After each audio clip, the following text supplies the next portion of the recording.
이 영상은 오디오 위주로 제작되었기 때문에 상황 설명이 미흡한 점 양해 부탁드립니다. 바로 시작하겠습니다. 여러분, 혹시 이런 상상을 해보셨나요? 사방이 꽉 막힌 차가운 바위 틈 사이에 내 몸이 끼어 있습니다. 손가락 하나 까딱할 수 없고 숨을 들이쉴 때마다 가슴은 바위에 짓눌립니다. 설상가상으로 당신은 지금 거꾸로 매달려 있습니다. 피는 머리로 쏠리고 시야는 점점 붉게 변해갑니다. 이것은 공포영화의 한 장면이 아닙니다. 2009년 11월 미국 유타주 너티퍼티 동굴에서 실제로 일어난 일입니다. 오늘 우리는 세계에서 가장 유명하고도 비극적인 동굴 사고의 주인공 존 존스의 마지막 기록을 따라가 보려 합니다. 2009년 가을 버지니아 대학교 의과대학 26살의 청년 존 존스는 앞날이 창창한 예비 의사였습니다. 소아심장내과를 지망하던 그는 누구보다 성실했고 다정했습니다. 183cm의 건장한 체격에 항상 밝은 미소를 띠고 다니던 존. 그에겐 사랑하는 아내 에밀리와 이제 막 돌을 지난 예쁜 딸이 있었죠. 집안 분위기는 늘 화목했습니다. 게다가 아내 에밀리의 뱃속에는 둘째 아이가 자라고 있었습니다. 곧 내 식구가 될 거라는 설렘의 존은 바쁜 의대 실습 중에도 웃음을 잃지 않았습니다. 조금만 더 버티자. 전문의가 되면 우리 가족 더 행복하게 해줄게. 그는 매일 밤 잠든 딸의 얼굴을 보며 다짐했습니다. 존에게 가족은 세상의 전부였고 자신이 살아가는 이유였습니다. 추수감사절 연휴, 유타주 부모님 댁에 모인 가족들. 11월 23일 추수감사절 연휴를 맞아 존의 가족은 유타주에 있는 부모님 댁을 방문합니다. 오랜만에 모인 형제들은 그동안 못다 한 이야기를 나누며 즐거운 시간을 보냈죠. 존에겐 소중한 단짝이 있었습니다. 바로 남동생 조시였습니다. 두 형제는 어린 시절부터 유타주의 수많은 동굴을 누비던 탐험가였습니다. 어둡고 좁은 곳을 통과할 때 느껴지는 그 짜릿한 생동감. 존은 의대 공부로 쌓인 스트레스를 동굴 속 정적 속에서 풀곤 했습니다.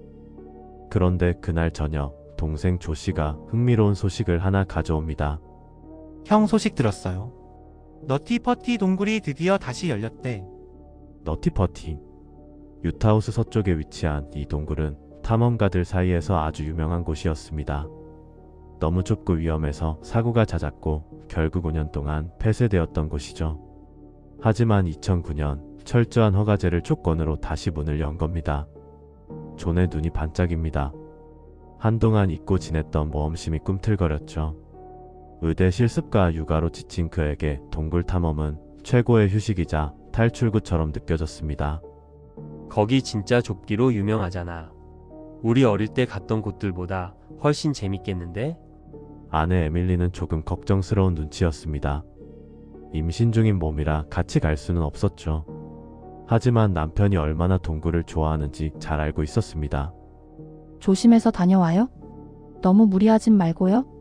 존은 웃으며 대답했습니다. 걱정 마.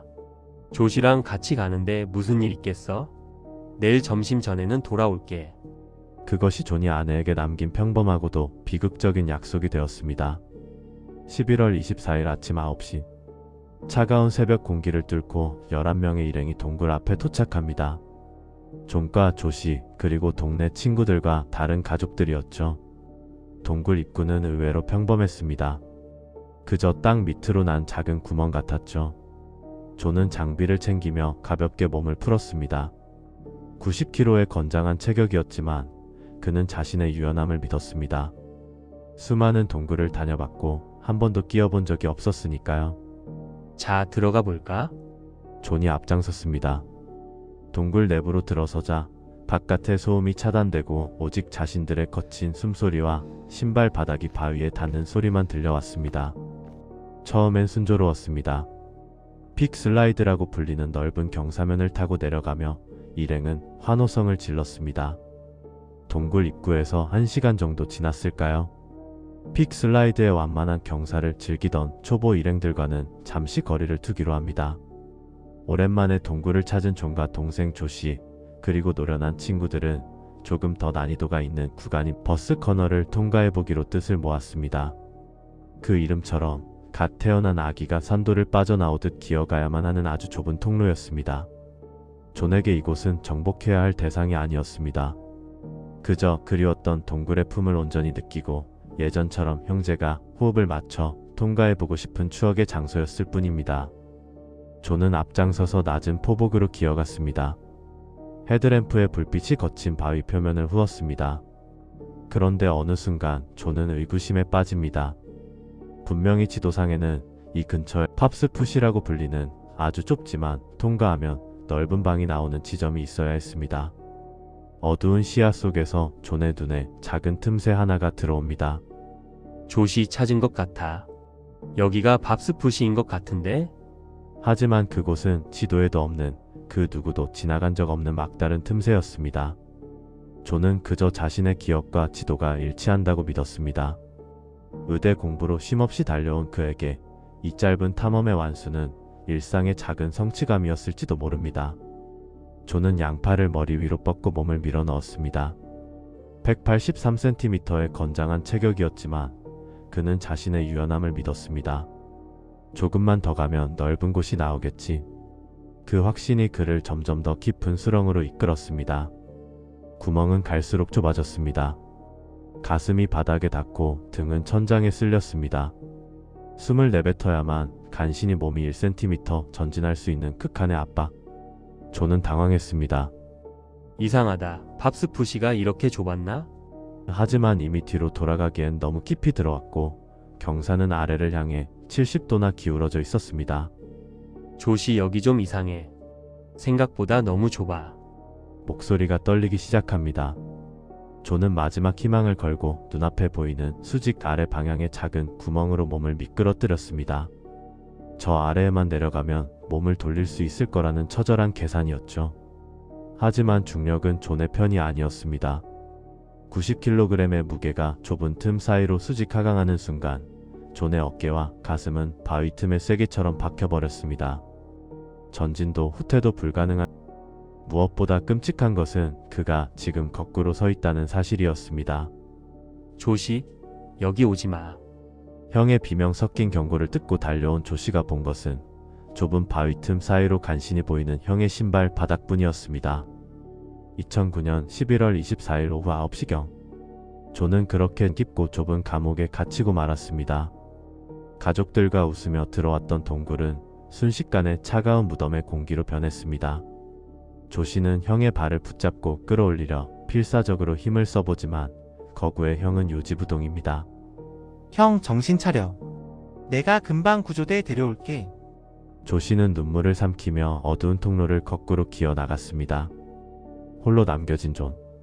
거꾸로 쏠리는 혈류의 압박과 칠흑 같은 어둠 속에서 그는 아내 에밀리의 얼굴과 뱃속의 아이를 떠올렸습니다. 이제 그에게 남은 시간은 단 27시간뿐입니다.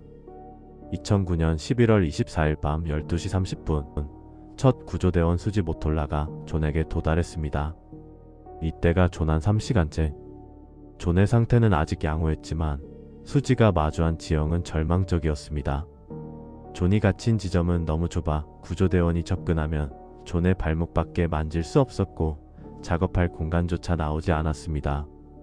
구조대는 우선 고전적인 방법을 시도했습니다. 존 주위의 바위를 깎아내 공간을 확보하는 것이었죠. 하지만 너티퍼티 동굴의 암석은 드릴칠을 할 때마다 미세한 가루가 날려 존의 호흡을 위협했고 진동은 동굴 전체의 붕괴 위험을 가져왔습니다. 수시간의 작업 끝에 겨우 몇 센티미터를 넓혔을 뿐 183cm의 거구를 빼내기엔 역부족이었습니다. 다음 시도는 윤활제 작전이었습니다. 식용유와 비슷한 성분의 윤활제를 바위와 존의 몸 사이에 뿌려 마찰을 줄이려 했습니다. 하지만 이 역시 실패했습니다. 거꾸로 매달린 존의 옷 안으로 기름이 흘러 들어가면서 몸이 미끄러지는 것이 아니라 오히려 바위와의 밀착력만 높이는 결과를 초래했습니다. 갇힌 지 10시간이 넘어가자 존은 머리로 피가 쏠려 의식이 흐릿해지기 시작했습니다. 결국 구조대는 최후의 수단으로 도르래 시스템을 선택했습니다. 5년 전 동굴에서 16세 소년을 구출했던 성공 사례가 있었기 때문입니다. 하지만 상황이 달랐습니다. 당시 소년은 키 170cm였고 존은 183cm였습니다. 13cm의 차이는 이 좁은 틈에서 생사를 가르는 치명적인 수치였습니다. 구조대원 라이언 쇼트는 24시간 동안 잠 한숨 자지 못하고 15개의 지지대를 박았습니다. 좁은 통로에서 거꾸로 매달려 드릴을 잡느라 그의 팔 근육은 경련을 일으켰습니다. 운명의 시간. 도르래에 묶인 로프가 팽팽해지자 존의 몸이 드디어 위로 떠올랐습니다. 무릎이 구부러진 채 틈새에 끼어있던 다리가 펴지며 존의 상체가 지면 근처까지 올라왔습니다. 존에게 수분 보충을 위한 게토레이를 먹였습니다. 그러나 그 순간 동굴벽의 암석 치지대가 엄청난 장력을 견디지 못하고 폭발하듯 뽑혀 나갔습니다. 튕겨나간 금속 치지대는 라이언의 앞면을 강타했고 도르래가 풀린 존의 몸은 다시 자유낙하하듯 구멍 깊숙이 처박혔습니다. 이전보다 더 깊은 곳에 말이죠. 현장엔 믿기지 않는 정적이 찾아왔습니다. 다시 구멍 속으로 추락한 존의 몸 위로 부서진 바위가루와 먼지들이 안개처럼 내려앉았습니다. 이제 존은 이전보다 더 깊은 곳, 구조대원의 손이 닿을 수 없는 사각지대에 박혀버렸습니다. 마지막으로 그와 눈을 맞췄던 라이언은 얼굴이 피범벅이 된 채 뇌진탕 증세를 보이며 동료들에 의해 끌려나갔습니다. 구조대는 포기하지 않고 두 번째 도르래 시스템을 구축하려 했습니다. 하지만 시간은 존의 편이 아니었습니다. 거꾸로 갇힌 지 27시간째. 이미 구조대가 예상한 생존 한계 시간인 8시간에서 10시간을 3배나 넘긴 시점이었습니다. 밤 11시 50분경 한 구급대원이 목숨을 걸고 존의 발목이 보이는 지점까지 다시 접근했습니다. 그는 존의 이름을 불렀고 발을 조심스럽게 건드렸습니다. 하지만 아무런 반응이 없었습니다. 거칠게 들리던 숨소리마저 멈춘 상태. 대원은 조용히 무전기를 들었습니다. 11월 25일 오후 11시 56분. 존 존스, 더 이상 생존 징후가 없습니다. 사망 판정 이후에도 비극은 끝나지 않았습니다. 남겨진 가족들을 위해 시신이라도 수습해야 했지만 주 정부와 전문가들의 회의 결과는 절망적이었습니다. 존이 박힌 위치는 시신을 훼손하지 않고서는 꺼낼 수 없는 구조였고 그 과정에서 또 다른 구조대원이 구멍에 끼어 사망할 위험이 너무나 컸습니다. 결국 유가족들은 고심 끝에 존을 그곳에 그대로 두기로 결정합니다. 사랑하는 그를 이 차가운 어둠 속에 남겨두는 것이 얼마나 고통스러운지 압니다. 하지만 더 이상의 희생은 존도 원하지 않을 겁니다. 존의 아버지와 아내 에밀리의 눈물 섞인 동의가 떨어졌습니다. 사고 며칠 뒤 주당국은 너티퍼티 동굴을 영구 폐쇄하기로 합니다. 다이너마이트로 동굴 전체를 무너뜨리자는 의견도 있었지만 집안 약화 우려로 인해 입구를 콘크리트로 가득 채워 봉쇄하는 방식이 채택되었습니다. 펌프차들이 동굴 입구로 들이닥쳤고 차가운 콘크리트 반죽이 구멍 속으로 쏟아져 들어갔습니다. 존이 마지막 숨을 거두었던 그 자리, 그 비좁은 틈새까지 콘크리트가 스며들어 그를 감쌌습니다. 동굴은 이제 탐험지가 아닌 한 남자의 거대한 묘비가 되었습니다. 그로부터 수년이 지났고 존이 그토록 보고 싶어 했던 둘째 아이는 아빠를 꼭 닮은 모습으로 건강하게 태어났습니다. 아내 에밀리는 매년 추수감사절이면 동굴 입구에 세워진 기념비 앞에 꽃을 놓습니다. 비록 존은 지상으로 나오지 못했지만 그의 사고는 동굴 탐험의 안전 수칙과 구조 메커니즘을 완전히 바꾸어 놓았습니다. 누군가는 그를 무모했다고 비난할지 모릅니다. 하지만 우리는 기억해야 합니다. 그는 그저 가족과 함께 행복한 시간을 보내고 싶어 했던 우리 곁의 평범한 청년이었을 뿐이라는 사실을요. 세상에서 가장 깊고 좁은 곳에 잠든 남자 존 존스가 우리에게 남긴 마지막 교훈은 삶의 찰나와 가족에 대한 소중함일지도 모릅니다. 어둠 속에서 그가 마지막까지 붙잡았던 것은 어쩌면 두려움이 아니라 사랑하는 이들의 목소리였을 것입니다.